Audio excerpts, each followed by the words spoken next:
हेमलता बहुत ही सुंदर, गुणवान और सुशील लड़की थी। बस बेचारी का यही एक दुख था कि वो गरीब थी। उसके माँ बाप के पास इतने पैसे नहीं थे कि वो उसको अच्छे तरीके से रख सके और उसकी शादी कर सके। इतनी सुंदर होने के बावजूद भी उसकी शादी नहीं हो पा रही थी। उसकी शादी नहीं हो पाने की वजह से उसके माता पिता बहुत परेशान और दुखी रहते थे। हेमलता की माँ बाप को जो भी उपाय बताता, उसके माँ बाप हर संभव कोशिश करते वो उपाय करने की और अपने बेटी की शादी तय करने की, लेकिन उनकी बेटी की शादी कहीं भी नहीं हो पा रही थी क्योंकि वो मांगलिक थी। एक दिन की बात है, दूर के गांव में हेमलता की मौसी रहती थी, जिसका नाम विशाखा था। वो हेमलता के घर आती है। दीदी, अरे ओ दीदी, हेमलता कहाँ हो? देखो तो कौन आया है। मैं इतने दिनों के बाद आई हूं और तुम लोग हो कहाँ? कुछ देर बाद हेमलता की माँ अंदर से आती है। अरे बहन, तुम यहाँ कैसे? इतने दिनों के बाद आई हो। आओ आओ बैठो, तुमसे बड़ी बातें करनी है। तुम बताओ, कैसी हो? हाँ हाँ दीदी, मैं तो एकदम ठीक हूँ। आप बताओ, आप कैसी हो? अरे छोटी, क्या बताऊं, मेरी हेमलता की शादी के लिए कोई लड़का ही नहीं मिल रहा है। मेरी बेटी से कोई भी शादी करने के लिए तैयार ही नहीं है। सब जान जाते हैं कि वो मांगलिक है, तो सारे रिश्तेदार दूर हो जाते हैं। कहीं मेरी बेटी का रिश्ता ही नहीं हो पा रहा। क्या करूं? कुछ समझ नहीं आ रहा। अरे दीदी, परेशान मत हो। हेमलता की शादी अच्छे घर में होगी और जल्दी हो जाएगी। तुम परेशान मत हो। गांव में एक पुराना पंडित है, तुम उसके पास जाओ। उसको हेमलता की कुंडली दिखाओ और उनसे इसका निवारण पूछो। वो इसका निवारण जरूर बताएंगे और हेमलता की शादी भी अच्छे घर में हो जाएगी। ज्यादा परेशान मत हो। ठीक है छोटी, ऐसा है तो मैं पुजारी जी के पास कल ही चली जाऊंगी। अच्छा दीदी, तो मैं अब चलती हूँ, फिर आऊंगी। अब तो सीधा हेमलता की शादी में ही आऊंगी। अपना ख्याल रखना। इतना सब कहकर विशाखा अपने घर के लिए निकल जाती है। अगले दिन हेमलता की माँ उस पुराने मंदिर पहुंच जाती है। इसके बारे में विशाखा ने उसे बताया था, जहां वो पंडित जी होते हैं, और पंडित जी से मिलकर उनको सारी बात बताती है कि हेमलता की शादी नहीं हो पा रही है। उनको पता तो है कि वो मांगलिक है, लेकिन क्या किया जाए ये नहीं पता है। उसका उपाय नहीं पता है। पंडित जी, कोई उपाय बताइए जिससे मेरी बेटी की शादी हो जाए और मेरी बेटी का जीवन बस जाए। तुम्हारी बेटी की कुंडली में भारी मांगलिक दोष है, जिससे हेमलता की शादी नहीं हो पा रही है और शादी में इतनी रुकावटें और दिक्कतें आ रही हैं। और मांगलिक दोष ऐसा है कि अगर हेमलता की शादी हो भी जाती है तो उसका पति शादी के अगले दिन ही मर जाएगा। और इसका उपाय तो है, लेकिन कठिन है। तो सुनो उपाय। ये है कि सबसे पहले हेमलता की शादी किसी पुराने पेड़ से करवानी पड़ेगी। तो जो उसकी शादी होने में रुकावटें और दिक्कतें आ रही हैं, वो सब दूर हो जाएगी और उसका मांगलिक दोष भी कट जाएगा।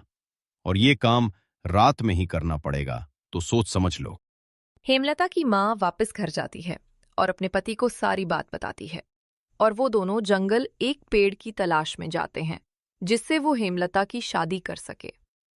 हेमलता की माँ, तुम बताओ, यहाँ कौन सा पेड़ है जिससे हम अपनी बेटी की शादी करें? देखो, ये पेड़ पुराना लग रहा है और बड़ा भी लग रहा है। इसी पेड़ से हम हेमलता की शादी कर देंगे। हेमलता के माँ और पिता दोनों आपस में यही सब बातें करके सारी चीज फाइनल करके घर वापस आ जाते हैं, और अगले दिन हेमलता को एकदम दुल्हन की तरह तैयार करके वो जंगल जाते हैं और उस पेड़ के पास जिससे हेमलता की शादी करवानी थी, लेकिन उस पुराने पेड़ पर एक भूत रहता था। इतनी सुंदर, खूबसूरत दुल्हन, वाह! इससे तो मैं ही शादी करूंगा। इतनी खूबसूरत मैं बनाऊंगा अपनी। और खुद हेमलता को भी नहीं पता था कि उस पुराने पेड़ पर भूत रहता है और ये उसके जीवन में कितना बड़ा बदलाव लेकर आएगा। और फिर हेमलता उस पेड़ के साथ फेरे लेने लगती है, तो वो भूत भी हेमलता के साथ ही साथ फेरे लेने लगता है। तभी हेमलता को एहसास होता है कि उसके साथ साथ कोई चल रहा है और फेरे ले रहा है। पलटकर देखती है, लेकिन वहां कोई नहीं होता। वो बार बार पीछे मुड़कर देखती है, लेकिन वहां पर उसे कोई भी दिखाई नहीं देता है। फिर उसे लगता है कि उसकी कोई मांग भर रहा है। उसकी मांग वही भूत भर रहा होता है, क्योंकि उसके साथ उसने 7 फेरे ले लिए होते हैं और शादी कर ली होती है। और इस तरह से हेमलता की शादी किसी पेड़ से नहीं बल्कि एक भूत से हो जाती है, और वो इस बात से अनजान रहती है और इसका पता किसी को भी नहीं चलता। और वो भूत हेमलेशंस हे के साथ साथ रहने लगता है और हेमलता को इस बात का पता ही नहीं चल पाता है। रात काफी होने के वजह से वो लोग वापस घर चले जाते हैं। घर पहुंचकर ओफो, ये साड़ी, ये सारा सामान कितना हैवी है। मैं जल्दी से अपने कपड़े चेंज कर लेती हूँ। और हेमलता सो जाती है। तभी आधी रात को उसे ऐसा एहसास होता है कि उसके पैरों के साइड में कोई बैठा हुआ है, और उसे एहसास होता है कि उसके कमरे में कोई है। उठकर बैठ जाती है और उसे पता ही नहीं चल पाता है कि उसके बगल में वो भूत बैठा होता है। तभी अचानक से चिल्लाकर भागती है, बाबा बाबा, भूत! माँ माँ, वहां पर मेरे कमरे में भूत है। माँ माँ, भूत है। अरे क्या हुआ बेटी, कोई बुरा सपना देखा क्या? और ये भूत भूत क्या लगा रखा है? कहाँ है भूत? तुम भी ना, वहां पर कोई नहीं है। हेमलता बेटी, तुम आज बहुत ज्यादा थक गई हो, इसलिए शायद तुम्हें आराम की जरूरत है। जो और आराम करो, और हाँ, उल्टा सीधा कुछ मत सोचना, ठीक हो जाओगी। और दूसरे दिन हेमलता सोकर जागती है तो देखते हैं कि वही शादी का जोड़ा वो पहने हुए हैं जो पिछली रात में उसने पहना हुआ था, और उसके हाथों में चूड़ियां पहनी हुई हैं। ये सब देखकर हेमलता हैरान हो जाती है कि ये सब कैसे हो गया, कौन कैसे कर सकता है। तभी हेमलता के पिता उसे आवाज लगाते हैं और कहते हैं, अरे हेमलता की माँ, सुनती हो बात ऐसी है कि तुम खुशी से छल पड़ोगी और फूली ही नहीं समाओगी। हमारी हेमलता बेटी के लिए बहुत बड़े घर से रिश्ता आया है, और वो लोग कल ही हमारी बेटी हेमलता को देखने आ रहे हैं। तुम बस तैयारी है शुरू कर दो। अब हमारी बेटी की शादी होकर ही रहेगी।